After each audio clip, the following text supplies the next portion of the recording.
So we're all trying to increase our wealth by working hard, increasing our hourly income at work, and trying to invest. But sometimes that's not enough to get ourselves financially ahead, and it can make it a little bit stressful on ourselves, putting all that excess pressure on ourselves to try and achieve those results with limited means, being just at work. And as you're probably quite aware with the current situation worldwide at the moment, going to work might not be available to you at the moment and you're stuck at home, or hours have been cut, you might have lost your job, things become financially harder, and as well as that, you're battling increased inflation. So your dollar isn't going as far every week, and you're trying to find ways to actually earn a bit more money so you can actually pay for things in your daily life. And that's where side hustles or second sources of incomes come into play. And I'm going to talk to you today about one of those which I've actually done myself in the past and earned myself a couple $100 extra a week. And it's actually very simple to do. Don't need to set up a website or anything like that. All you need is your phone, Facebook, and a car to actually transport yourself around with. And this side hustle idea is reselling outdoor used furniture. And like I said, it's something which I've done myself to earn myself a couple $100 extra a week. And my brother actually does this quite successfully, earning himself a couple $1,000s a week. So you can actually turn it into a full-time job.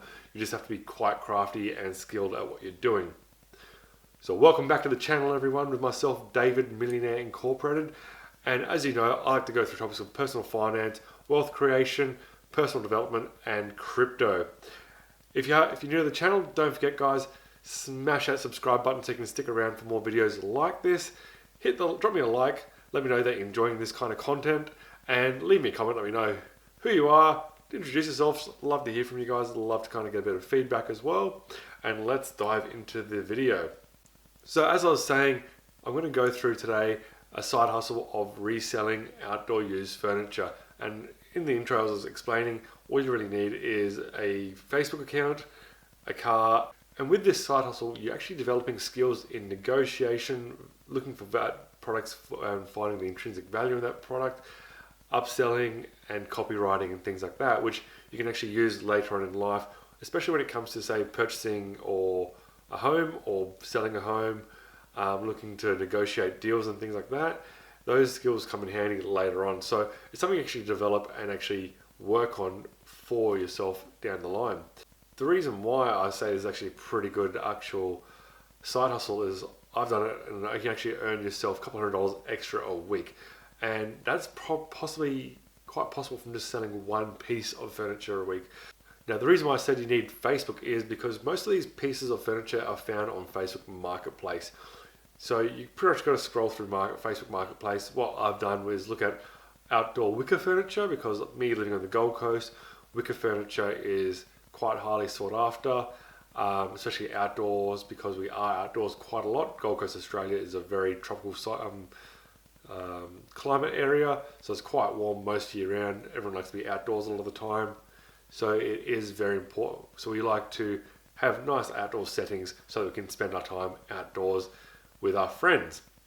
In other areas around the world, you might be wanting to look at indoor furniture like couches, tables, chairs, things like that, beds even.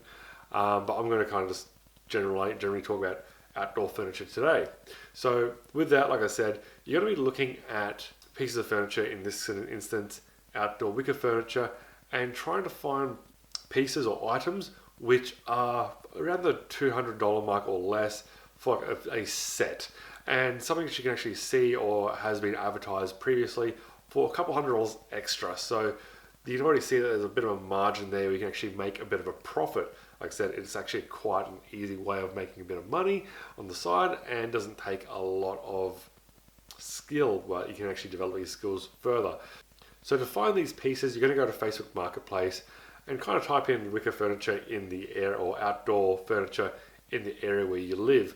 And you're going to kind of spend a bit of time scrolling, looking for what's available, what prices those pieces are going for, and you want to kind of do a bit of research into what those pieces can actually go for as well. So sometimes people just want to get rid of their items and they put it up for almost next to nothing. And then you can actually get a pretty decent deal at buying it for next to nothing. But in saying that, because this is an area which quite a few people do this, you might not necessarily get those pieces off the bat. So you have to kind of spend a bit of time doing this. And it's great to do this on the weekends. Unfortunately, I can't do it anymore because my weekends are taken up doing other things. And I'm quite time poor, but it is a great way of actually earning a bit of extra income. So once you find these pieces, don't necessarily want to try offer them the asking price immediately. You want to try and negotiate the price down a little bit from what they're asking, so you can actually increase your margin of profit down the line. And this is where this is where negotiation skills come into play.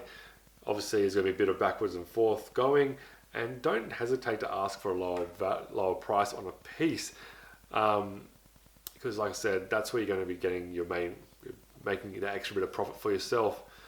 In saying that, if a piece is actually quite undervalued already, you don't necessarily need to do that negotiation. You probably just jump straight into actually saying, hey, I'd like to get this piece, I'll take it from you straight away.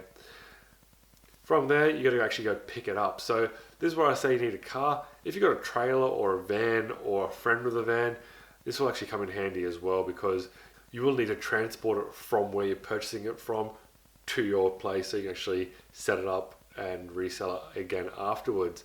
Now, I've actually had my brother do this. He's actually picked up a piece on his way to transporting it home. He stopped on the side of the road, took the photos of it, loaded it back in the truck, and sold it before he even got home with that piece, and made about $500 from one piece. When I say piece, I mean actual 3-piece set.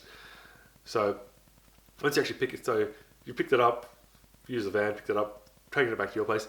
Now you want to get some good quality photos of this set, and you want to kind of dress it up a little bit. This is where you're going to kind of upsell it a little bit. So it's all about presentation and marketing in that sense.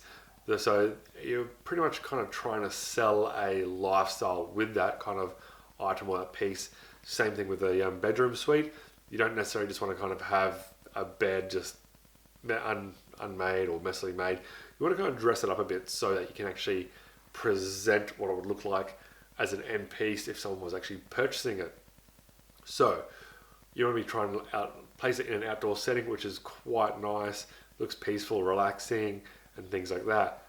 Fortunately, my house is where my brother does a bit of the staging for these pieces, and he can actually stage it around our outdoor patio area quite nicely, and it can actually almost sell itself because we've got a few tropical plants, and it looks like a nice backdrop and setting to sell pieces like that. So then, taking the images, now it's going to be put back onto Facebook Marketplace to resell at a higher value. And you got to do a bit of copywriting here and creative writing, trying to upsell the item there so that when people come to actually buy it from you, or they're more enticed to actually come and buy it from you and pay that little bit of extra margin on top. So you got to be a bit creative with what you're writing. So look it up. Copywriting is actually a decent skill to actually learn, especially if you are in e-commerce or want to get into e-commerce, because you will need to be able to write ads and kind of market your products in a way that actually sells. From that, list it on Marketplace, put up a price which you think is reasonable for the product, add a little bit of an extra buffer so that when people come to you to purchase that, you can actually they can negotiate it down a little bit, which they'll most likely do. They'll probably say if you have something listed for $500, they'll try come in at $350, $400 to kind of undercut you, so they can also get a bit of a deal. But if you've got a bit of a buffer already, you can come down a little bit, not necessarily to that $350 or $400 price, but you can try and negotiate that price. So negotiating skill comes in again. Same thing with property. When you buy a property, you want to negotiate that price down, and then when you're selling it, you want to try and negotiate that price up so you can actually increase that margin of profit for yourself. So that's reselling furniture. So like I said, the pieces which I sold, I did this for a couple of months. I was making about $200 a weekend, selling just one piece a weekend, and I could actually use that money to invest. Now, like I said, I became quite time poor and I wasn't able to do that anymore, and unfortunately I didn't continue with it, but it actually gave me that extra bit of income to put into stocks and things like that, as well as save. So like I said as well, you don't necessarily just have to kind of stick to outdoor furniture. You can do tables or indoor furniture like tables, chairs, beds, things like that. And Gary Vee even talks about this. He actually goes to garage sales and yard sales and actually looks for undervalued pieces or items like computer video games, comics, things like that, which have a higher intrinsic value than what they're actually being sold for. Now, sometimes people just want to get rid of their items from home, and that's where you can actually make the biggest margin of profit, especially if someone doesn't understand the actual value of that item they're selling. So keep your eyes open, try and identify a market you want to kind of work in, and then kind of understand that in greater depth, so that when you actually go to purchase items or products and things like that, you know how to where you want to try and buy it at, so that when you go to resell it, you're not actually losing money on that item. Now, it's not always smooth sailing. My brother sometimes holds pieces for months on end without being sold. But fortunately, he can actually buy multiple pieces of furniture and resell them and kind of keep that stock kind of turning over. Now, he's actually making a full-time income doing this. Like I said, I just did it for a couple of weekends, made a couple extra $100 every weekend, just to kind of invest or go out and enjoy myself with a little bit as well. So, hope that's been useful information for you guys. If you got any questions, don't hesitate to drop them in the comments section below. I'll get back to them as easily or as quickly as possible. Don't forget, hit that subscribe button so you can stay tuned for more videos like this, and don't forget to drop me a like as well. And I'll catch you guys again on the next video. Cheers.